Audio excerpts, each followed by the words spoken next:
Hey, good morning. It's Saturday morning and I'm putting paint. How about that? Look at that. On this old lathe.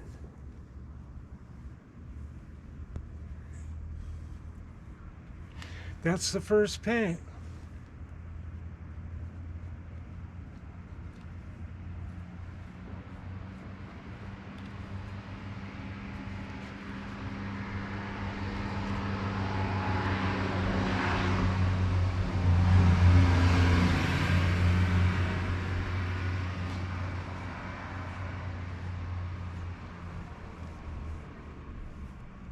Just get a little bit on there at first. I think you can see me way over here. Yeah, you can.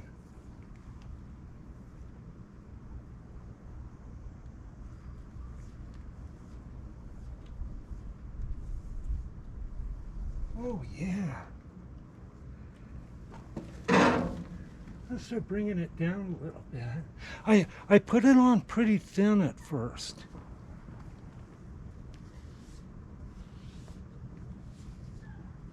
You know, get that first coat on, then the second coat goes on pretty nice.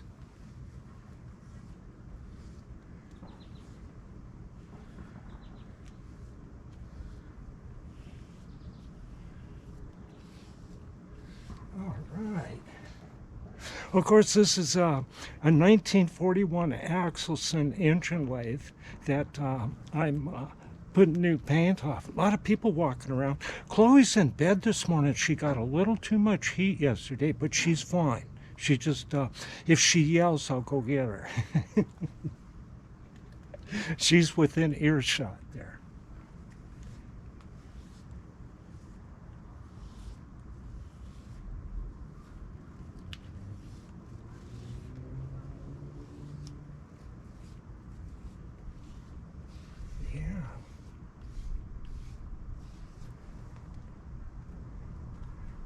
Now I'm using a sponge brush, and I've got a surgical glove on here, and I just kind of back up the brush like that and just kind of smear the paint on, and it seems to work pretty good.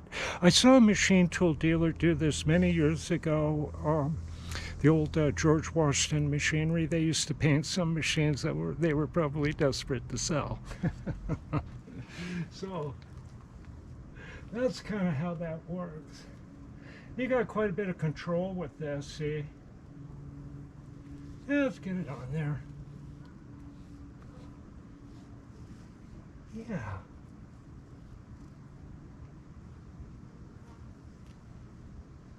I'll take this switch cover off and spray paint it black. That'll look pretty good.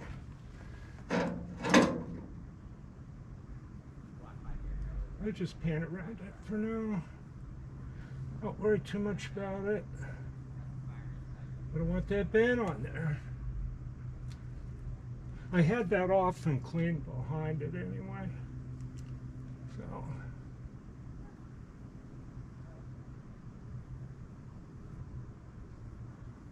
that's all right. I'll be sure and kind of smooth this stuff up that it got on there. Yeah.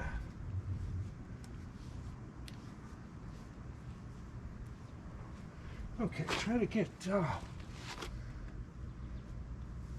along this top here behind these levers are kind of hard to take off, so I didn't take them off. Let's see, so I get it this way.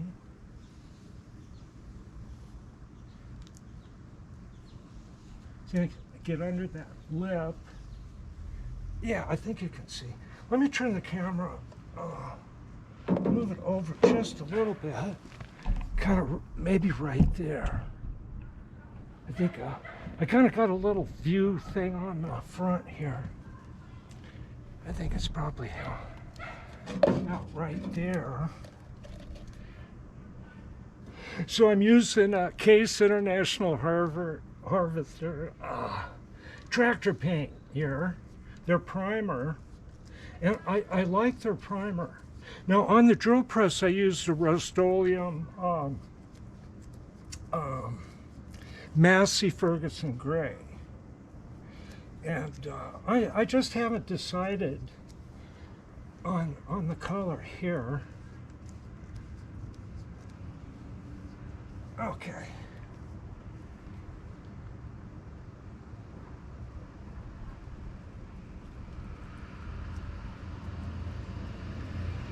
Yeah, I had to do a lot of scraping of paint, you know, to get all these little pockets like this, right?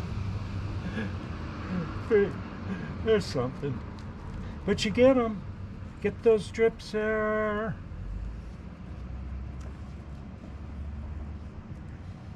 It seems like the first coat's the hardest one to put on. I sure think so. I sure hope you're all doing good today. It's gonna get hot. So I can only paint so long out here.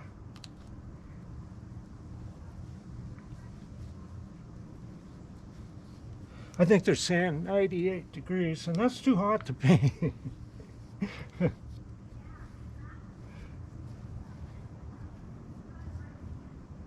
Yeah, oh, I got some paint where I didn't want it. That's not a big deal. I should have masked that off, but I can wipe it off. I'll just goop it on there.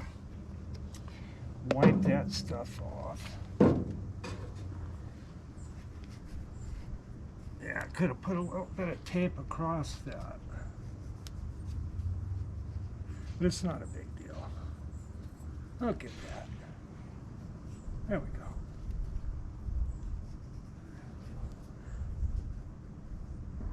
I'm trying to keep the paint off the machined areas, and I think that'll help give this old lathe kind of a nice look. Sheffield Bailey had one of these, and he sent me some pictures, and somebody painted it and did it really nice. So I'm kind of inspired by Will's old lathe. And it's kind of funny, the current owner got a hold of me and says, hey, I got Will's old lathe. And I think he's a very happy Axelson owner. And I think I will be too.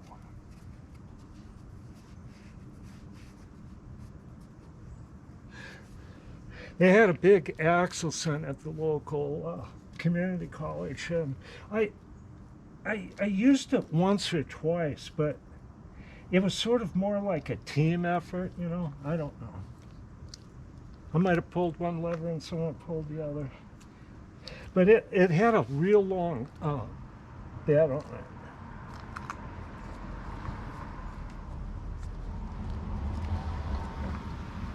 And that's the way most of the Axelsons are. They, in this area, most of them are really quite large.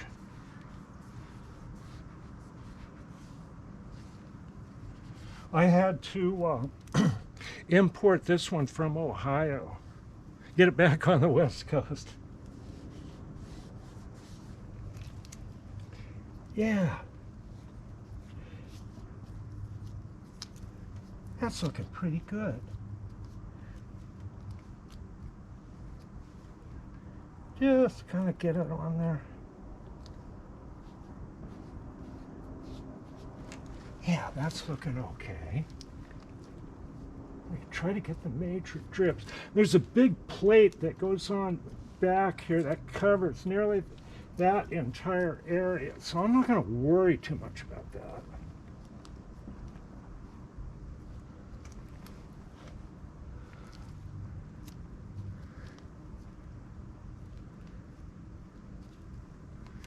Get this, you can take these sponge brushes and kind of mold them into places. Get some more paint on this thing.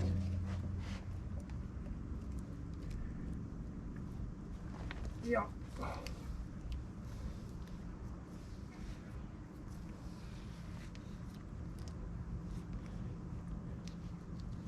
There we go.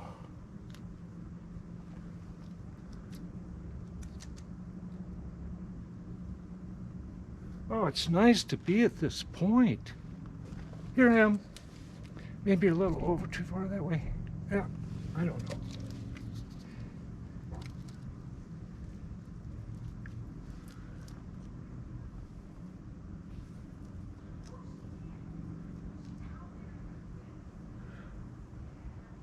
I was going to start painting yesterday, but it had some clouds built up, and I go, you know, it could rain.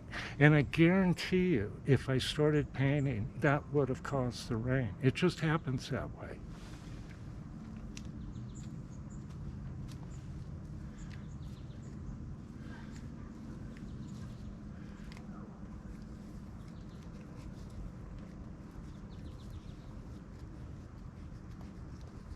Kind of smooth that out.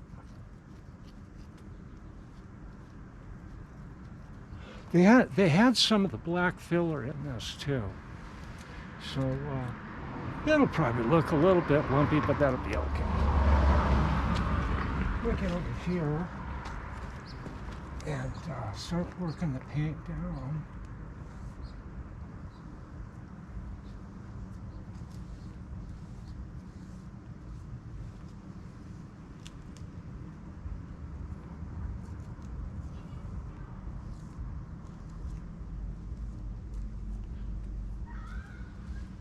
So you can kind of put a pretty thin coat on with that. Let me take a look back here and see how much. Yeah, that's good. That's good. The front screen doesn't show as much here, so I'm not absolutely sure if I'm into the picture.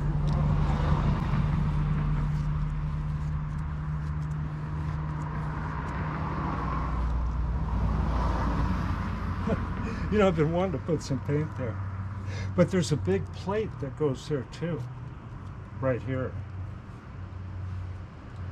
Right along that line.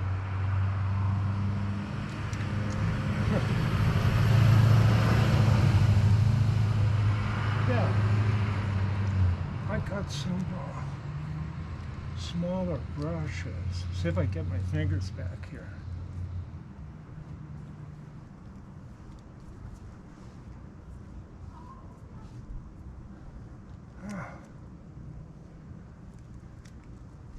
Yeah, that's looking pretty good.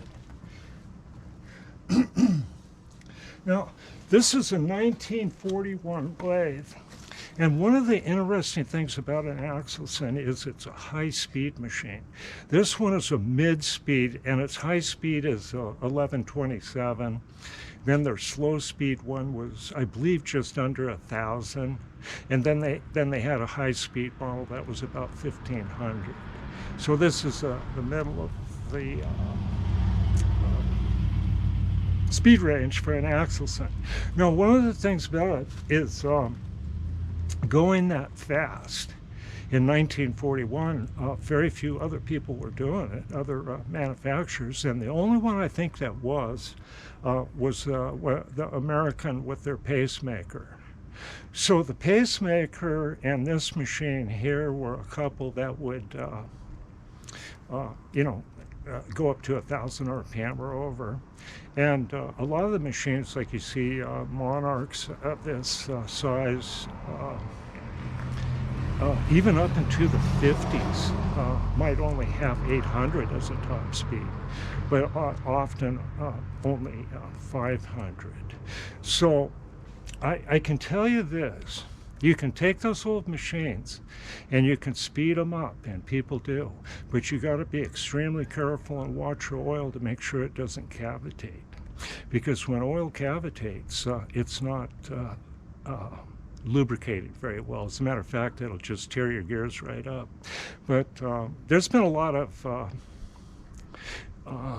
studies actually on speeding old lathes up, but you can't find them anymore. And kind of the gist of it is you can speed up a lathe, but you got to be careful. But for most uses and stuff, people aren't running a lathe at full speed all day. So you know, it's a decision you got to make. But one of the reasons I chose Axelson is it's built to run at high speed, and often lathes at the highest speed, even if it's 500, seem to run better at the next couple of lowest, and that's the way this one is too. But I'm kind of glad to have the higher speeds. Now, just for interest for lathe buffs, gearhead lathe buffs. Now, okay, now this Axelson has a higher speed. Well, one thing they didn't do that's was a marketing thing for the other lathes was totally enclosed gearbox and in gears. Now the Axelson does not have that. But that's kind of an advantage, especially on the end gears, if you want to do odd threads and metric threads and all kinds of stuff like that. Because on like the American Pacemaker and the Monarchs, Series 60 and 61, they put the gears in a little compartment, a little sealed box, and it's not exactly easy to change those over to metric, and I've done it, and it's no fun. It can take you more than an hour, maybe even 2 hours to switch from English to metric. And the way they made the Axelson here, I could probably do it in a half hour, you know. Go from the gearing normal for, you know, cutting normal threads of the machine to something special. Probably a half hour, so a changeover would probably be an hour. And that's something I've always looked at, see, because I cut a lot of metric threads, and that's why I got the inch metric Monarch 10EE. See, all I got to do is flip a couple of levers, and that has made things very nice for me over the years. But this machine here, well, with the gears and stuff like that, I can cut metric threads for just about anything. So I thought I'd point that out. You might find it interesting. But Axelson never did really update the machines past you know, their basic design with this one. They did a lot of little things to them and made them stronger, even made them heavier and tougher, but they didn't follow along with enclosed in gears and enclosed gearbox. So anyway, I thought you might find that interesting. Let me walk around this side here and have a look.